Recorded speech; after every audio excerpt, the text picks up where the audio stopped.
하나님의 말씀은 요한복음 3장 16절입니다. 오늘 말씀을 전하실 강사 목사님은 김주신 선교사님이십니다. 불가리아 개혁장로교 신학교 학장이시고 실크로드 교회 개척 프로그램 동유럽 지부장이십니다. 여러분 아시는 대로 WMF 대표이신 김호동 목사님의 아드님이십니다. 대를 이어 선교하는 축복을 우리 함께 누리시고 함께 경험하실 수 있기를 바랍니다. 목사님 환영합니다. 네, 반갑습니다. 불가리아에서 사역 중인 김주인 선교사입니다. 월요일 이른 아침 새벽부터 이렇게 선배 목사님들과 선배 선교사님들과 또 성도 여러분들과 함께 하나님의 은혜를 나눌 수 있는 이 시간을 허락해 주셔서 감사를 드립니다. 이 기도 모임을 시작할 때 대표님께서 하셨던 말씀이 생각이 납니다. 이 세상에는 수많은 대설교가들이 계신데 우리 이 모임 안에서는 설교하려고 하지 말고 사역 가운데서 하나님께서 베푸신 은혜를 나누고 또 간증을 하고 또 사역 간단한 보고를 하고 이렇게 기도를 하는 시간을 가졌으면 좋겠다라는 말씀을 하셨던 게 생각이 나는데요. 저도 오늘 대선배 여러분들 앞에서 설교를 하려고 하는 것은 아니고 짧은 말씀 한 구절 저희가 늘 외우고 다니고 또 설교도 하고 또 들었던 말씀을 잠깐 짚어보며 다시 생각해보며 하나님의 사랑을 다시 생각하며 한 주간을 시작하는 그런 시간이 되었으면 좋겠다는 생각에 말씀을 잠깐 나누려고 합니다. 설교를 하지 말라고 하시고는 왜 본문 말씀을 달라고 그러시고 설교 제목을 달라고 하시는지 모르겠어요. 사랑하는 선배 목사님들, 선배 선교사님들, 하나님은 저희를 사랑하십니다. 하나님은 저희를 너무나도 사랑하셔서 독생자 예수님을 주실 만큼 저희를 사랑하십니다. 그래서 저희는 하나님의 택함 받은 백성들이고 또 하나님께서 특별히 저희들을 하나님의 종으로 선택해 주셨어요. 그래서 저희는 하나님 나라의 시민권을 가진 자로서 시민으로의 의무가 있고 또 하나님의 종으로서 우리에게 주신 사명이 있는데 우리가 그 시민의 의무를 다하기 위해서 또는 종의 그 사명감을 다하기 위해서 하나님과의 우리와의 그 관계가 시민과 한 나라의 대표 또는 종과 주인의 관계에만 머무르고 더욱더 중요한 아버지와의 아들과의 관계, 아버지와의 딸과의 관계에 소홀하지 않았는가 그런 생각을 요 근래 들어서 조금 해봤습니다. 저는 신학교 사역을 계속해서 하고 있고 또 여러 가지 불가리아에서 사역을 하면서 학생들에게 늘 이렇게 가르칩니다. 하나님께서는 여러분들을 사랑하시고 여러분들 사역 가운데 하나님께서 크게 인도하실 것이고 전도하는 전도자들에게도 이렇게 하나님께서는 사랑이시다라는 것을 늘 강조하고 또 여러 교회를 순회하면서 교회 있는 목사님들에게도 가서 하나님께서는 사랑이시고 하나님께서는 여러분들과 함께 하시고 하나님께서는 여러분들의 편이기 때문에 두려워할 것이 없다라고 늘 그렇게 말을 했지만 정작 저는 사역에 치여서 하나님과 저의 관계 가운데 하나님의 사랑을 얼마나 체험하고 살았는가 그렇지 못했다는 것을 요 근래 깨달으면서 많은 회개하는 시간을 가졌습니다. 하나님의 사랑은 전혀 줄어들지 않았는데 사역하다 보니 하나님의 도구로서 저희는 사역을 하는데 하나님께서 저희가 없으면 하나님께서 하나님 사역을 못 하시진 않으시잖아요.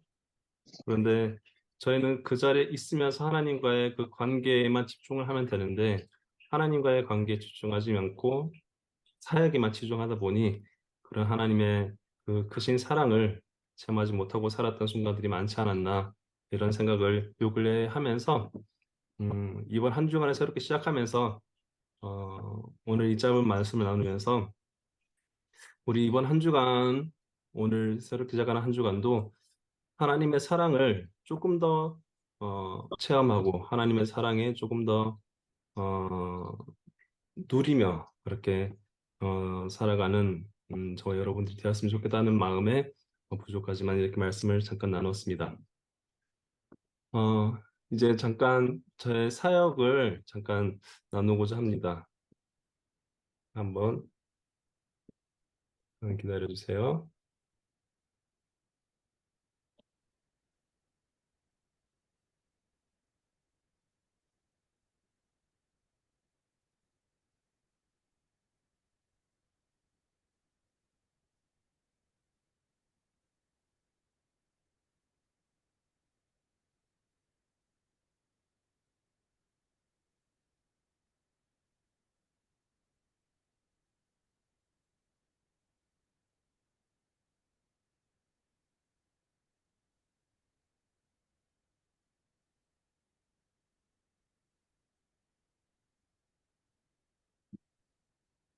화면이 공유가 되어지고 있나요? 네, 예, 떴습니다. 네, 제가 하는 사역 여러 가지 뭐 많지는 않지만 하는 사역 가운데 신학교 사역이 있고 그리고 전도자 훈련 프로그램이 있습니다. 전도자 훈련 프로그램이 있고 주일학교 사역 또 기타 여러 가지 사역들이 있는데 오늘은 여러분들과 제가 작년부터 시작했던 전도자 훈련 프로그램에 대해서 짧게 나누고 그리고 기도하는 시간을 가졌으면 좋겠습니다. 작년부터 시작해서 저희가 어, 신학교 목회자 양성 훈련을 계속해서 했지만 조금 더 전도에 집중을 했었으면 좋겠다라는 마음을 가져서 또 도와주시는 분들이 계셔서 전도자 훈련 프로그램을 시작을 했습니다. 8주간 또는 9주간 지속되는 프로그램이고요. 저희 신학교에서 목고자고 하면서 전도에 대해서 배우고 또 말씀, 교리, 그리고 기도하는 기도 생활, 말씀 묵상하는 것 이런 기타 생활을 배우고 직접 요리도 하고 직접 예배도 인도하고 전도도 하고 그렇게 하는 프로그램입니다. 모든 프로그램은 모든 하루 일과는 예배부터 시작합니다. 저희가 한국에서 늘 그래왔던 것처럼 새벽 기도부터 시작해서 저녁 8시에 저녁 예배를 마지막으로 해서 그렇게 일과를 마무리하는 그런 순서입니다. 매일 아침 5시, 새벽 5시에 모든 학생들이 일어나서 새벽 예배를 드리고 하루 일과를 시작하는 그런 프로그램입니다. 아침에 예배를 드리고 나서 바로 저희가 먹을 것들을 직접 준비를 합니다. 학생들이 직접 요리를 준비를 해서 요리도 하고 밥도 먹고 그리고 청소도 자기들이 직접 하고 그렇게 합니다. 오전 프로그램으로는 강의 시간이 있습니다. 전도를 어떻게 해야 되는지 그리고 말씀 묵상은 어떻게 해야 되는지 기도 생활은 어떻게 해야 되는지 다양한 전도 방법도 저희가 나누고 있고 또 각자에 맞는 그런 전도 방법을 가지고 필드에 나가서 전도를 할 수 있도록 그렇게 해서 여러 가지 강의, 기도 생활, 말씀 묵상하는 방법, 공동체 생활, 또 성경 공부는 어떻게 해야 되는지, 교회는 어떻게 개척을 해야 되는지 저희 프로그램의 최종적인 목적은 교회 개척이 목적이기 때문에 전도부터 시작해서 교회를 세우는 것까지 모든 과정을 다 교육을 시킵니다. 매주 한 분의 강사 목사님을 초청을 해서 매주 이렇게 강의를 진행을 합니다. 전도 나가기 전에 또 전도 훈련도 합니다. 1대1 전도 훈련을 하고요. 다양한 상황 가운데서 어떻게 전도를 해야 되는지 이렇게 전도 훈련을 합니다. 지금 이 친구는 저희가 여러 번 전도를 하면서 전도의 목적은 회심하는 게 목적이잖아요. 하나님을 믿는 것이 목적이기 때문에 지금 이 검정색 티셔츠를 입은 친구가 웃는 것은 오늘 이 전도를 받는 이 훈련을 하는 날 벌써 한 대여섯 번 회심을 했어요. 그래서 자기 몇 번을 더 회심을 해야 되냐고 그래서 웃는 그런 장면입니다. 이렇게 전도지를 가지고 전도하는 방법도 배우고요. 이렇게 해서 훈련을 하고 오후에는 전도를 하러 실제 필드에 나갑니다. 각자 자기 차를 이용해서 또는 택시를 타고 전도 필드를 나가서 전도를 하기 시작합니다. 대부분의 전도를 위해 훈련을 받기 위해서 오는 사람들은 십시 민족들입니다. 그래서 십시 마을로 들어가서 전도를 하기 때문에 주변 배경을 보면은 집이 그냥 허름하고 그렇게 썩 좋아 보이지 않는 것을 볼 수 있습니다. 제가 전도를 하러 갈 때 반드시 성경책을 들고 나가서 성경 말씀을 읽어주고 또 그 말씀을 듣는 사람의 상황에 맞춰서 그렇게 전도를 진행하고 있습니다.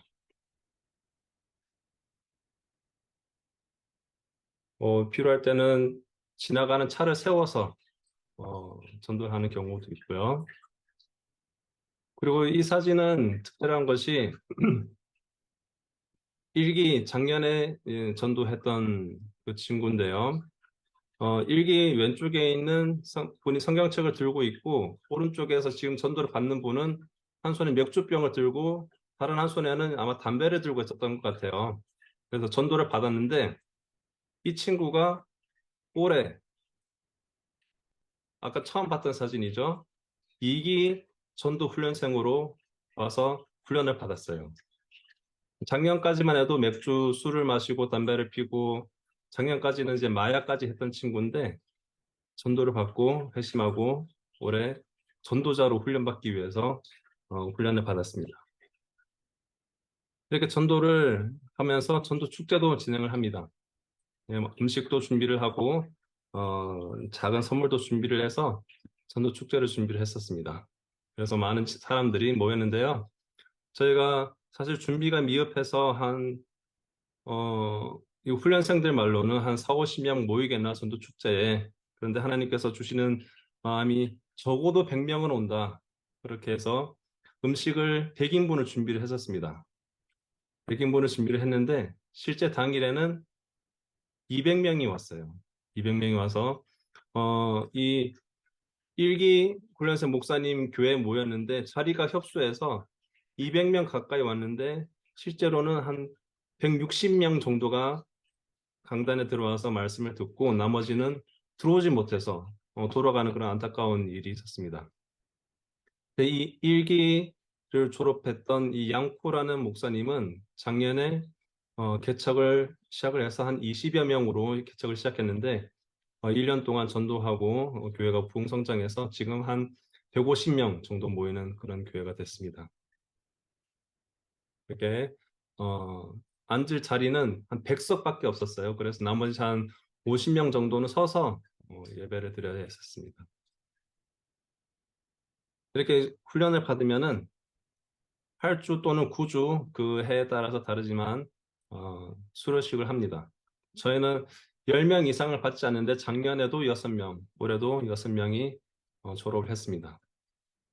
그래서 저희 신학교에서 졸업식을 했습니다. 졸업을 하고 저희 사역지가 불가리아이기 때문에 또 사역지의 장점 중에 하나인 바로 옆에 성지들이 있습니다.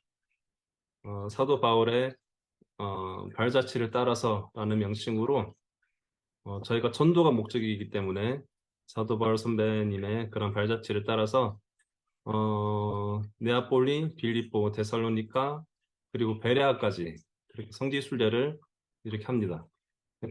당일로 성지 순례가 가능하기 때문에 한 10여만 원 들이면 차까지 렌트해가지고 이렇게 6, 7명이서 싹 성지 순례를 하고 올 수가 있습니다. 그렇게 해서 성지 순례도 하고 또 사도 바울이 어떻게 그 당시에 복음을 전했고 또 그 사도 바울의 발자취를 따라 걸어가면서 또 도전을 받는 그런 시간을 가집니다.